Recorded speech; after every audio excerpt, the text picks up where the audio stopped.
જય શ્રી રામ બધાય મજામાં ને। તો આજે ફરીથી એક લોંગ વિડીયો લઈને આવી ગયો છું અને આપણે આજે આવી ગયા વાડીએ કપા જોવા।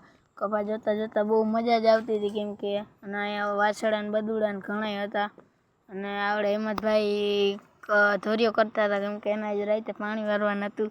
આપણે આગળ જતા જતા બહુ મજા આવતી હતી અને ટાણે જો ખડ છે અને કપા બહુ બરી ગયેલો છે। આગળ જઈને કપા થાય અને આપણે આવતા હતા થોડા થોડા દાંત તો આવતા જ હોય ને।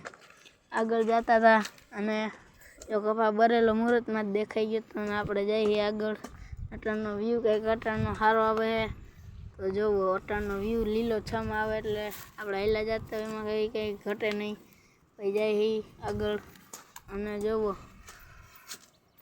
પવન સરખા હાલતા કરી દીધા હો ભાઈ। પવન આવે આપણે મસ્તી ઠંડો ઠંડો એસી જેવો અને આઈફોનથી આપણે કેમેરા ઉતારી અને આપણે અગર આઈફોન નથી તો આપણે આદા મોબાઈલમાં જ વિડીયો ઉતારી આગળ જઈએ। જોવો મજા આવે ટાઢી પવન આવે તો જો પવન સરખી હાલતી કરી દેજો। અંધારું થઈ ગયું ને પાછું હવે થાય પાછું અંજવાળું કેમ કે એમાં એવું જ હોય એક મોબાઈલમાં અંધારાય થાય ને કે અંધારાય થાય। હાલો જઈએ આગળ અને હવે જઈએ આગળ ને જો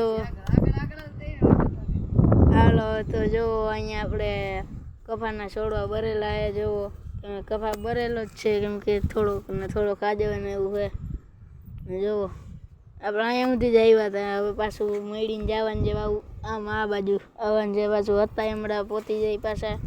લોંગ વિડીયોમાં એટલું જ હોય કેમ કે કાંઈ બીજું હોય નહીં અને જુઓ કપામાં જો ખડ થઈ ગયું અહીંયા તો અને જો આપણે જઈએ આગળ અને આગળ બહુ મજા આવે ને આમાં જો હજી એવું જ છે જો કપા બરી ગયો ને હજી હિંમતભાઈ જો ઓલું કરે છે કેમ કે ધોરિયા કરે ને બધાને જય શ્રી રામ।